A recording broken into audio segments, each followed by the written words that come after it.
Halo Tribuners, berjumpa lagi dengan Akira. Jadi hari ini Akira lagi dengan Coach Ino yang akan memberikan tips jitu seputar menyelamatkan omset bisnis kuliner ya Coach. Yes. Bisnis kuliner di tengah pandemi gitu. Jadi Coach mungkin bisa dijelaskan sedikit ini tentang kenapa harus mengambil tema ini.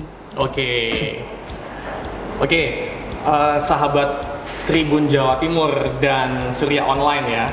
Kali ini kita akan membahas bagaimana caranya agar omset bisnis kuliner bisa terselamatkan. Karena kita tahu sendiri ya, pada saat pandemi banyak pengusaha kuliner mengalami masalah karena omsetnya turun. Ada omsetnya turun sedikit atau bahkan juga ada omsetnya anjlok banget gitu loh. Jadi pada kali ini kita membuat tema yaitu adalah menyelamatkan omset bisnis kuliner saat pandemi dengan cara menjual produk yang paling banyak dicari orang. Seperti kayak gitu. Nah, kalau produk yang paling banyak dicari orang untuk saat ini, menurut Coach Ino itu apa sih yang produk yang paling banyak dicari sama orang di masa-masa pandemi seperti ini? Oke, jadi kita tahu ya bedanya pada saat sebelum pandemi, pada saat normal dulu dengan pada saat pandemi. Karena pada saat pandemi ini semua orang saat ini sangat banget takut terkena corona. Jadi benar-benar takut, dia itu berusaha semaksimal mungkin agar sampai tidak terkena atau terpapar virus yang berbahaya ini. Jadi di sini ya, banyak orang-orang berlomba-lomba untuk bisa hidup lebih sehat. Biasanya kalau dari Mbak sendiri pada saat pandemi ini apa yang dilakukan biar hidupnya bisa lebih sehat? Gimana tuh biasanya tuh? Kalau saya pribadi kayaknya lebih sering berolahraga sih Coach. Jadi kayak meluangkan waktu tiap pagi entah stretching atau olahraga ringan, tetap harus gerak aja pagi-pagi supaya nggak ini, walaupun nggak berjemur di luar ya. Yang penting ada aktivitas fisik yang dilakukan. Iya. Karena ini ya, apa namanya, pingin selalu sehat dan juga ini ya, jangan sampai sakit, jangan sampai kalau sakit, apalagi kalau sampai masuk rumah sakit, bisa berbahaya. Iya, itu yang paling dihindari sekarang, masuk rumah sakit. Stigmanya di rumah sakit ini banyak sekali virus corona bertebaran. Ya, bener banget. Seperti kayak gitu. Nah, kemudian apa nih hubungannya antara tetap menjaga kesehatan dan juga menaikkan omset di bisnis kuliner nih? Jadi sesuai ini ya, sesuai tema kita sesuai ya. Tema. Bisnis kuliner ya. Tetap. Oke. Jadi setelah kita tahu ya hal apa yang menjadi masalah pada masyarakat luas saat ini. Jadi kita tahu yang dibutuhkan masyarakat itu seperti apa. Kita harus benar-benar bisa memasukkan strategi ini, informasi ini pada bisnis kuliner. Jadi seperti kayak gini, semua orang saat ini takut sakit yang sudah kita bahas tadi ya. Jadi benar-benar takut sakit. Jadi kalau umpamanya kelihatan ada temennya atau tetangganya tiba-tiba bersin, jadi langsung dihindarin. Iya, benar. Soalnya kan bisa aja bersinnya itu bersin beneran atau bersin corona gitu loh. Dan juga saking takutnya orang-orang saat ini, banyak orang takut ke dokter atau ke rumah sakit. Jadi gini, saya mendapatkan cerita dari salah satu teman saya. Dia itu adalah konsultan klinik atau konsultan rumah sakit. Contohnya seperti gini, zaman sebelum corona, dokter spesialis jantung. Jadi prakteknya itu mesti rame, orang harus antri, harus ngambil nomor antrian. Jadi dari pagi sampai malam gitu kan. Jadi bener-bener rame banget. Nah pada saat pandemi ini sepi dan bahkan hampir nggak ada orang yang datang ke spesialis jantung ini gitu loh. Apakah mungkin pada saat pandemi ini orang yang sakit jantung dulunya tiba-tiba sembuh semua? Mungkin nggak kalau kayak gitu? Jadi sembuh semua gara-gara pandemi, nggak ada orang sakit jantung sama sekali. Kayaknya gitu. Itu yang nggak mungkin ya dong. Mungkin, kan? Karena apa kayak gitu? Jadi orang yang dulu sakit jantung tiba-tiba dia tidak mau ini apa namanya konsultasi atau datang ke rumah gitu. sakit check up gitu. Betul. Jadi sekarang banyak orang sangat benar-benar menghindari untuk berinteraksi dengan tenaga kesehatan gitu loh. Seperti contohnya ada teman saya, dia itu bisnisnya kos-kosan. Kos-kosan itu di dekat daerah UNER. Yang suka ngekos di sana adalah orang-orang yang kerja di rumah sakit Dr. Sutomo. Oke. Wah, kebayang sepinya. Masyarakat di sana, RT RW-nya pada menolak sekarang.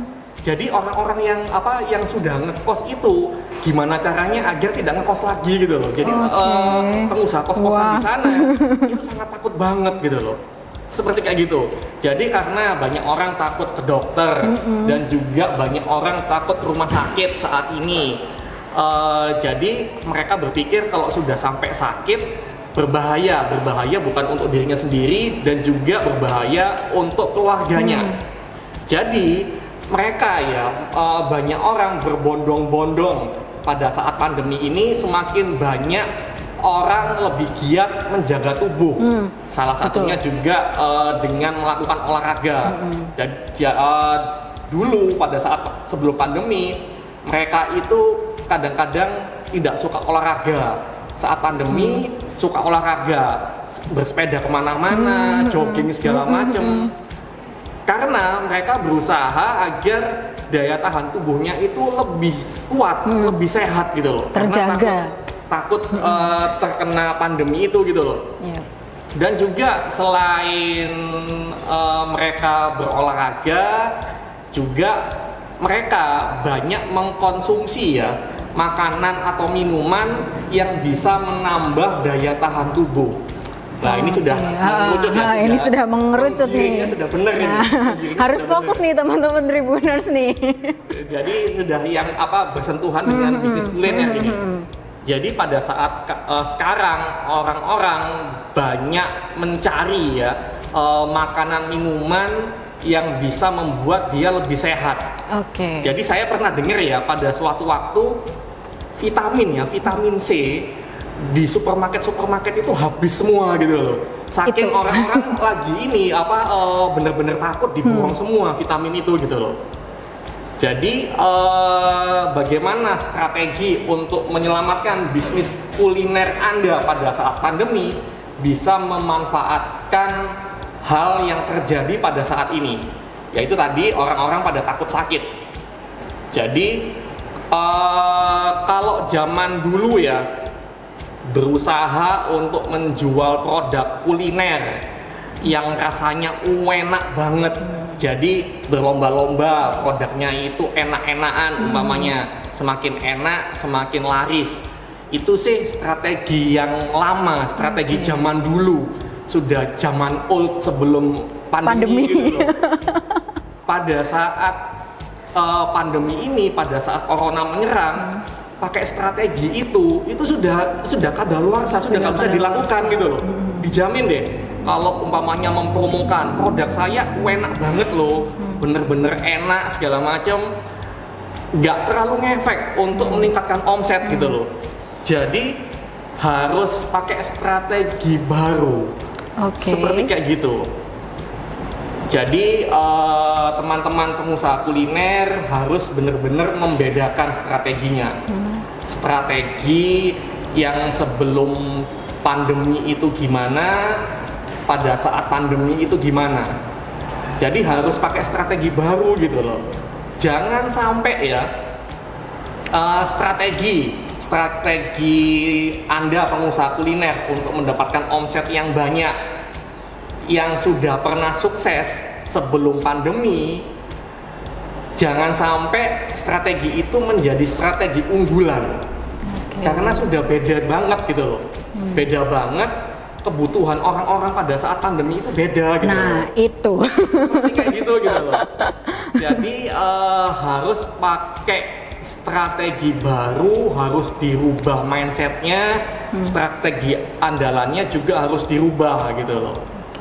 Nah, biasanya itu coach kan orang-orang ini sangat takut untuk mencoba hal-hal yang baru. Nah, apa ya namanya, kayak apakah strategi baru ini akan menjamin keberhasilan mereka? Karena kan kita melihat ya orang-orang Indonesia tuh ya orang-orangnya pada takut untuk berjalan maju ke depan, takut gagal, takut ini, takut itu. Nah, gimana caranya untuk meyakinkan mereka supaya ini udah pasti terbukti sukses strategi ini? Ya, jadi gini, pada saat pandemi ada 3 hal, maksudnya pengusaha kuliner itu dibagi 3 pengusaha. Pertama adalah pengusaha kuliner yang melihat pandemi itu langsung menyerah kalah. Nomor 1. Langsung yang nomor 2 adalah pada saat pandemi ini mereka wait and see. Jadi melihat kiri kanan, jadi tidak berani menjalankan sesuatu yang baru. Jadi istilahnya ya gitu-gitu aja gitu. Mereka ngeluh segala macam dan lain-lain ya karena mereka tidak berani mencoba strategi baru. Langsung yang ketiga adalah pengusaha kuliner pada saat pandemi ini memanfaatkan momen pada saat pandemi itu agar benar-benar bisa mendahului atau menyalip semua pesaing-pesaingnya. Jadi banyak pesaing itu sekarang itu lagi tiarap, lagi bingung mau ngapain segala macam. Pengusaha yang ngerti ilmunya bila melakukan strategi yang benar itu benar-benar bisa mendahului pesaing-pesaing yang dulu di depannya gitu loh. Jadi bagaimana caranya agar mereka itu bisa mendahului pesaing-pesaing yang lain, harus pakai cara baru ini gitu loh. Seperti kayak gitu. Jadi bisa dipilih sih, mau diem-diem aja, langsung mengeluh, ngomel kok pandemi nggak selesai ya segala macam dan lain-lain, atau berusaha untuk mencoba hal yang baru, hasilnya sepadan kok. Seperti kayak gitu. Jadi kita lanjutkan ya. Pada saat pandemi sudah benar-benar berubah apa yang dibutuhkan dan diinginkan masyarakat. Ya sebelum pandemi itu mungkin orang butuh makanan enak, butuh tempat untuk makan bisa kumpul-kumpul. Yang ketiga butuh tempat makan yang bisa foto selfie segala macam dan lain-lain.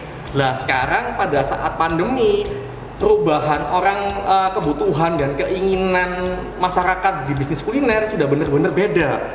Jadi sekarang pada saat pandemi mereka lebih butuh makanan yang nggak ribet, maksudnya bisa dinikmati, gampang, nggak capek, nggak usah keluar rumah segala macem.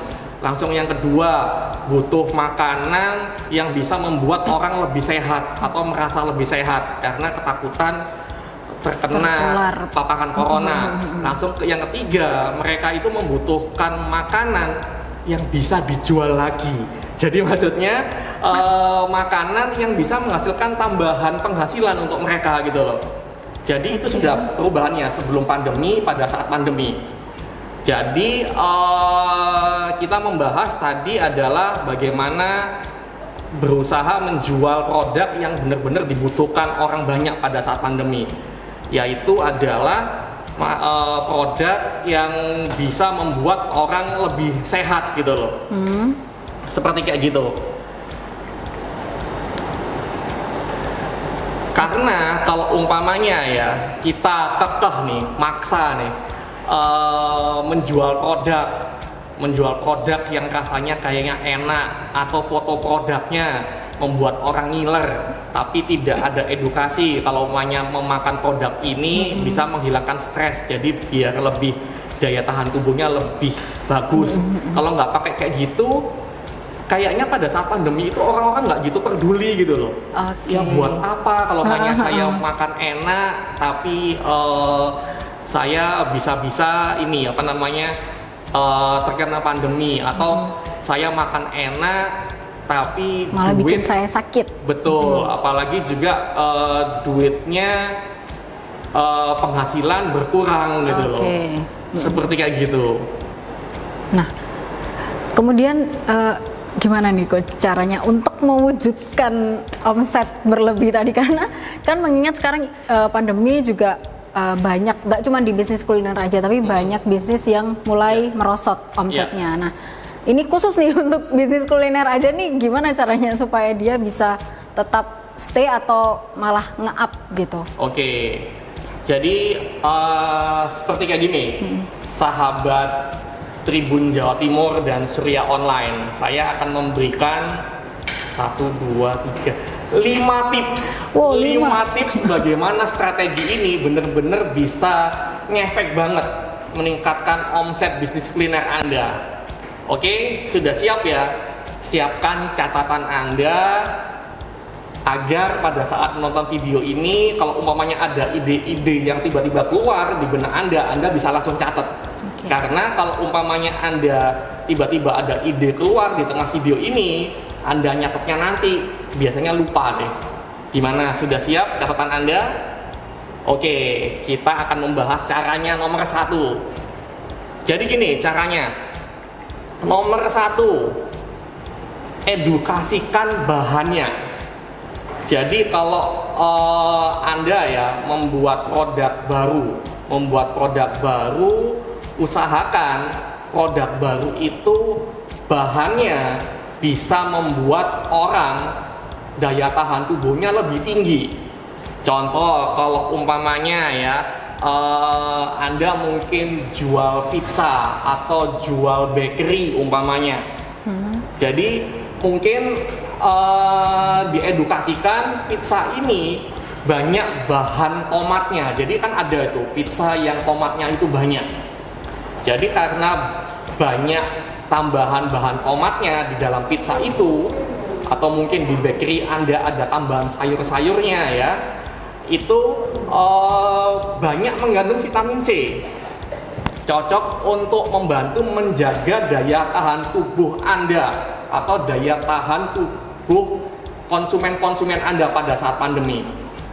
Jadi harus diedukasikan gitu loh.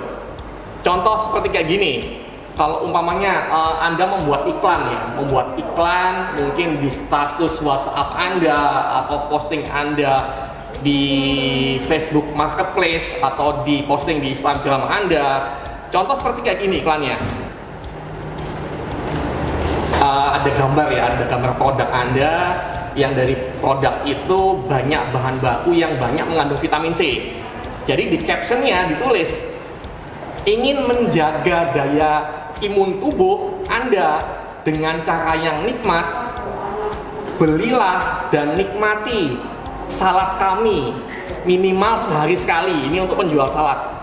Jadi banyak pengusaha salad ya yang saya lihat sebelum pandemi, mereka cuma bermodalkan atau bahasa Jawanya bondo foto yang buat ngiler gitu loh. Mungkin pada saat sebelum pandemi bisa menghasilkan omset yang besar, tapi kalau cuma bermodalkan foto yang cantik membuat ngiler, itu sudah tidak relevan lagi gitu loh. Jadi harus ditambahin tulisannya, salad ini bisa menjaga daya tahan tubuh Anda karena banyak vitamin C-nya. Jadi kami sarankan belilah salad ini sehari sekali. Jadi lumayan kan, pada saat sebelum pandemi orang makan salad pada saat dia lagi pingin aja makan salad. Jadi kadang-kadang makan salad ini seminggu sekali atau bahkan sebulan sekali. Dengan strategi kayak gini, orang jadi lebih sering beli saladnya. Jadi kan enak aja, jadi bisa setiap hari makan salad gitu loh. Jadi omsetnya bisa naik. Karena fokusnya menjual solusi, menjual agar tubuh lebih sehat. Kalau kemarin kan menjual rasa enak. Loh, kalau namanya rasa enak masa dibutuhkan setiap hari gitu loh. Seperti kayak gitu. Ini sedikit tambahan untuk yang poin pertama tadi ya. Berarti penjual ini juga harus bener-bener tahu kayak kadar bahan yang mereka pakai, kayak tomat tadi, tomat mengandung vitamin C, ini mengandung ini, berarti tetap harus juga ada edukasi untuk para penjualnya ya. Selain Oke. Nah, kemudian kalau misal saya nih misal yang udah jualan tapi sebelumnya nggak jualan produk-produk sehat nih, gimana nih? Kan saya berarti nggak bisa bertahan kalau saya nggak jualan bahan-bahan yang sehat. Ayo, kayak gimana pemirsa? Jadi kalau ada Anda pengusaha kuliner ya, dari awalnya itu bukan menjual produk-produk yang sehat. Jadi produk-produk yang membuat orang kenyang tapi nggak sehat. Gimana caranya? Gimana ya? Apakah saya bisa bertahan? Apakah mengibarkan bendera putih jadi Waduh, nggak salah jangan, gitu. jangan. Gimana coach caranya Oke, coach? jadi gini, strategi nomor 2 ya, nomor 2 silakan dicatat, simak baik-baik. Nomor 2 adalah Anda harus membuat produk baru. Jadi membuat produk baru yang sebelumnya tidak ada gitu loh. Oke. Yang bisa membuat konsumen bisa lebih sehat atau merasa sehat. Contoh kalau umpamanya Anda punya depot, minumannya mungkin cuma es teh, soda gembira segala macam dan lain-lain. Mungkin Anda bisa ekspansi membuat produk baru, yaitu adalah produk-produk yang banyak vitamin C. Jadi Anda bisa membuat produk baru, coba membuat jus. Jadi bikin jus jeruk atau jus mangga atau jus jambu. Jadi produk baru gitu loh, disajikan gitu loh. Jadi harus punya produk baru. Contoh lain ya, mungkin zaman dulu jualannya cuma jual es teh aja untuk minuman. Jadi mungkin ada warung mie ayam umpamanya jual es teh. Bisa juga ditambahin buat produk baru adalah bikin lemon tea. Oke. Jadi lemon tea itu kan biasanya kalau di warung-warung es teh dikasih jeruk nipis gitu loh. Jeruk nipis, mungkin jeruk nipisnya dibanyain, langsung diedukasikan kalau namanya ini es teh yang kaya vitamin C. Tapi di sini buahnya harus buah yang asli. Jangan sampai kayak di luar-luar itu yang ngomong lemon tea segala macam. Tapi pakai jeruk nipis.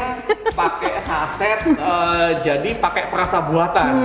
Kan nggak ngefek banget gitu iya, loh. bener-bener. Cuma rasanya toh tapi tidak ada vitamin C-nya gitu loh. Seperti kayak gitu. Sekarang, tadi sampai nomor berapa tadi ya? Nomor 2. Berarti dua. masih ada tiga Oke. lagi, masih ada 3 poin lagi. Oke, banyak ya saya masih tips Banyak. saat ini ya. Oke. Nomor 3 ya, nomor 3 yaitu adalah tambahkan produk Anda dengan bahan yang mengandung vitamin C agar lebih sehat. Contohnya kayak gini, Anda jual bakso ya, jual bakso itu biasanya sausnya itu pakai saus yang perasa, nggak sehat segala macam. Mungkin bisa ditambahkan ini apa namanya, kecutnya itu bisa ditambahkan potongan jeruk nipis. Jadi nanti jeruk nipis itu diperas di atas kuahnya ya, jadi bisa dicampur, jadi bisa konsumen rasa lebih sehat karena vitamin C juga banyak kan di jeruk nipis gitu loh.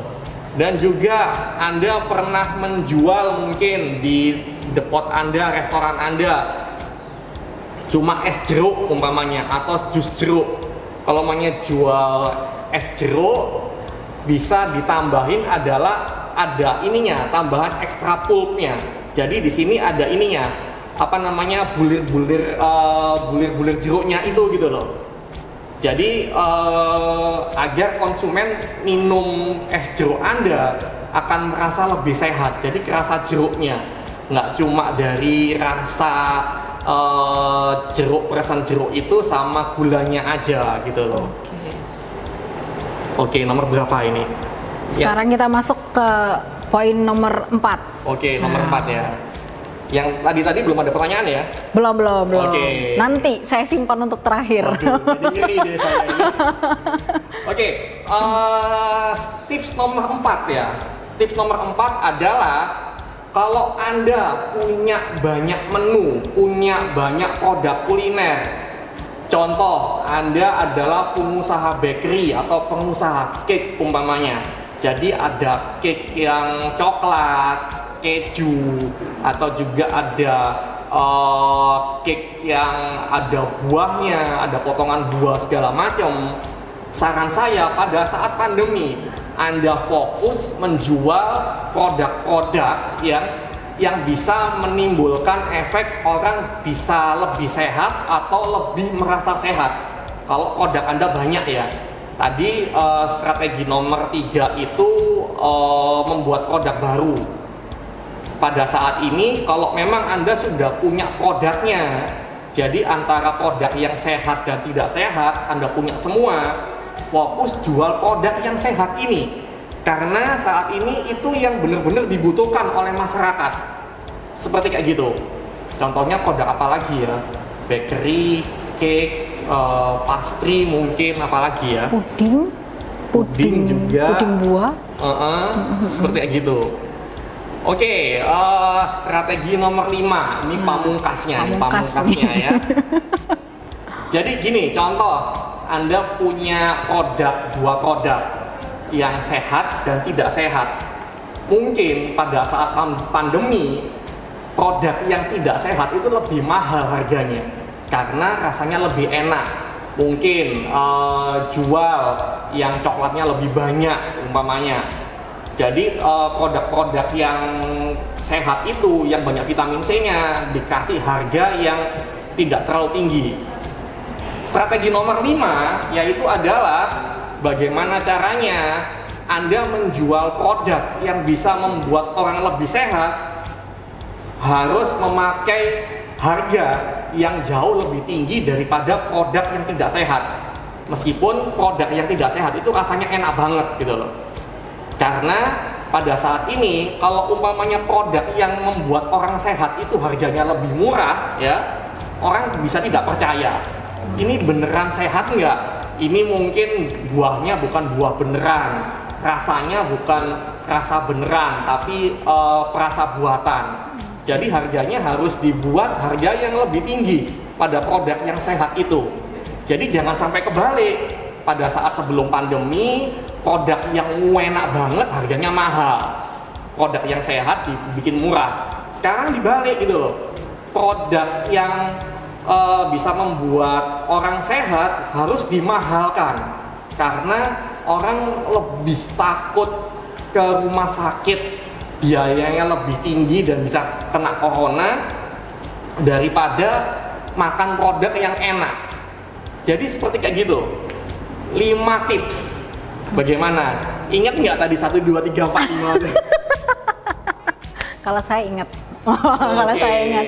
Nah, tapi coach, saya ada tambahan di poin nomor 5 mungkin ini ya, karena kita kan juga nggak tahu nih siapa penjual yang jujur, siapa penjual yang enggak. Nah, kalaupun Coach Ino mungkin menyarankan untuk menjual makanan yang sehat itu dengan harga yang tinggi, tapi tentu dibarengi dengan komposisi yang lebih baik, yang bagus, yang asli, yang enggak bohong-bohong gitu. Jadi supaya omsetnya lebih barokah lah intinya.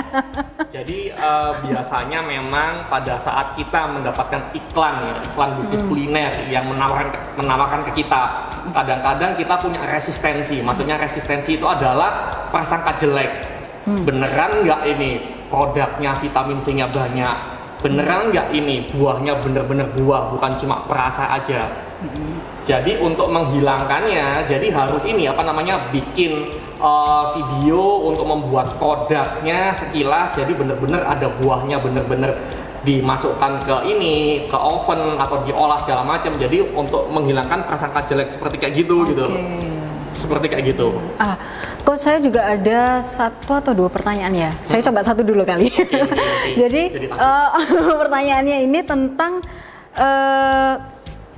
perlu nggak sih coach kreativitas dari para penjual? Karena kan gini, kalau misal kita ngomongin makanan minuman sehat, misal kayak jus atau lemon tea atau apapun, itu kan sebenarnya sudah banyak di Indonesia. Nah, tapi kan kalau misal nih semua penjual ngikutin acara ini, semua penjual bikin cara yang sama, kan mereka tetap butuh kreativitas supaya ini loh produk aku yang menonjol. Nah, ini gimana coach untuk kreativitas para penjual nih?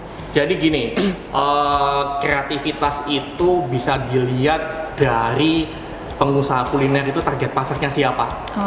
Contoh, jual es lemon tea ke pekerja kantor sama jual es lemon tea ke anak muda, cara jualannya beda. Jadi cara jualannya beda itu adalah di iklannya, edukasi iklannya gitu loh. Contoh, kalau maunya jual es lemon tea ke anak muda, ada tulisannya di caption ya di Instagramnya, guys, daripada kamu minum es teh aja, coba deh es lemon tea, lebih sehat dan bisa tidak gampang sakit meskipun gaul kemana-mana. Oke. Itu seperti kayak gitu. Kalau umpamanya jualnya ke pekerja, umpamanya target pasarnya mungkin ada restoran ya, mungkin ada restoran atau depot yang tempatnya di sekitar kantor Surya ini. Jadi target pasarnya kan orang pekerja. Jadi mungkin diedukasikan gitu loh, agar kesehatan tubuh selalu terjaga, nggak gampang sakit, nggak gampang bolos kerja. Coba deh minum es jeruk lemon tea ini atau es lemon tea atau es jeruk ini minimal sehari sekali gitu loh. Oke. Jadi nanti kalau mereka konsumen datang setiap ke sana mesti beli es lemon tea itu gitu loh. Oke. Jadi ininya tergantung dari target pasarnya gitu loh. Oke. Seperti kayak gitu. Oh, berarti kalau saya simpulin dari apa namanya tadi yang dibicarakan sama Coach Ino, kalau pengen omsetnya menjulang tinggi atau setidaknya lebih baik lah daripada masa-masa pandemi kemarin, itu yang pertama kita kan harus bikin produk kesehatan yang baru nih. Itu yang pertama harus mengedukasi bahan-bahan yang kita pakai supaya pembeli atau calon pembeli itu nggak takut kalau misal mau beli produk kita gitu.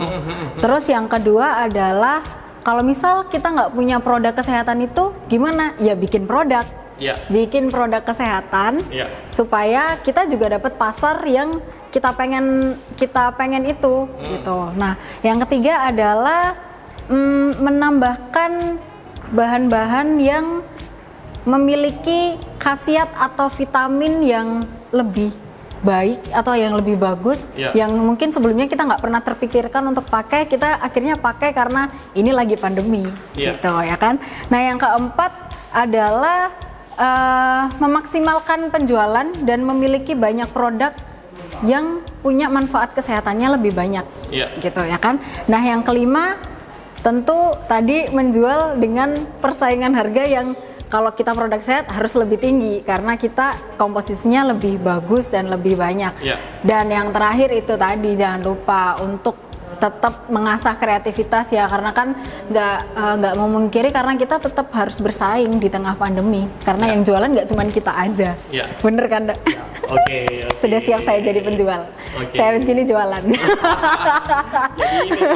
jadi tahu caranya langsung di-action kan nih. Langsung nggak tahu mau bikin apa habis gini.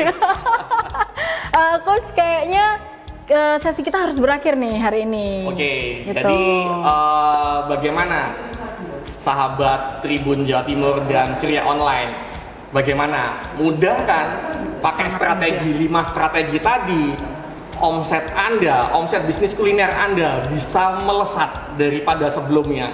Jadi action kan 5 strategi barusan ya. Dijamin deh bisnis kuliner Anda akan menjadi lebih baik pada saat pandemi itu. Oke, kalau begitu Akira pamit, Coach Ino juga pamit. Kita akan ketemu di sesi berikutnya. Sampai jumpa. Yes.